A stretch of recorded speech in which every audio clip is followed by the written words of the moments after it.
The starting point in science is observation. What you are seeing here is what happened to the North Tower of the World Trade Center, the second of 3 buildings to collapse on 9/11/2001. I use the word collapse, but words can be deceptive. What do you really see happening here? There's a tremendous amount of falling debris, but under the canopy of debris, do you see the rapid sequence of explosive ejections of material? Some of the jets have been clocked at over 100 miles per hour. I will call them explosions because it's hard to find other words that describe what we are seeing here. The explosions are not isolated and few. They are continuous and widespread. They move progressively down the faces of the building, keeping pace with the falling debris. Perhaps you can imagine a natural cause, but I can't. Notice that the explosions are occurring on multiple floors at once, over a wide zone, not in a floor-by-floor sequence that might be explained by pancaking collapse. Notice there are explosions far below the point of collapse. Some are isolated and focused. These are often referred to as squibs and are commonly seen in controlled demolitions. However, this is not a standard controlled demolition. The building is being progressively destroyed from the top down by waves of explosions, creating a huge debris field. The destruction is in waves, not just in one wave. Most obvious is a rapid sequence of explosions near the visible corner of the building. But simultaneously we can see another wave of explosions much further down the face of the building under the canopy of falling debris. Notice that both waves of explosions progress down the face of the building, nearly keeping pace with the falling debris just a few feet away. Slabs of concrete did not fall to the ground and smash to dust. There is almost no concrete in the rubble pile. Notice that the concrete is being forcefully ejected outward from the sides of the building, already pulverized to dust.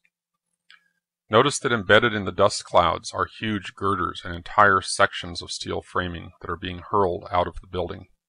The horizontal speed of some of the girders has been clocked at over 70 miles per hour. Some of these girders impale themselves in the sides of neighboring buildings. Some landed as much as 2 football fields away from the base of the tower. What could hurl heavy girders with such force and give them such speed? Some people have suggested that the weight of the tower crushing down on the girders caused them to flex, and they sprung sideways by a spring action. But we are not seeing isolated jumping girders. We are seeing a major fraction of the mass of the building, steel, concrete, office furniture, and the remains of human beings, reduced to small pieces of rubble and fine dust, and being explosively ejected in all directions. Bone fragments are found on the roofs of adjacent buildings. The bones were not crushed in the falling mass, or they would have been trapped in the debris pile. They were pulverized along with everything else and blown out in all directions. The NIST investigators have claimed that the top section of the building above the plane impact point came down like a pile driver, crushing the undamaged lower section of the building all the way to the ground. The top section of the building is, however, noticeably absent.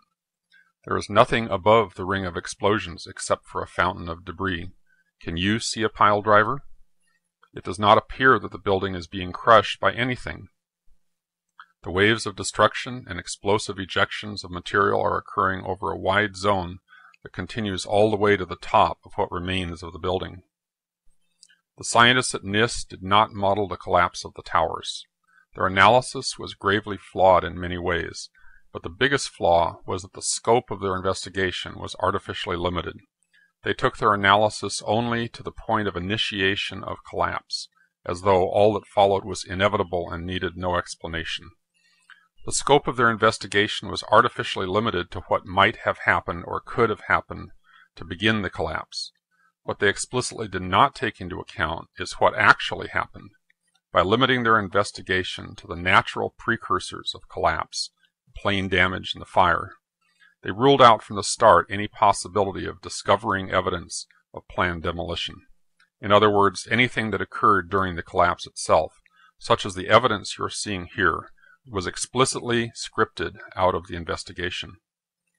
Any analytical model of the collapse, no matter how simple or how sophisticated, is a bad model and bad science if it does not come back full circle to explain the actual observations.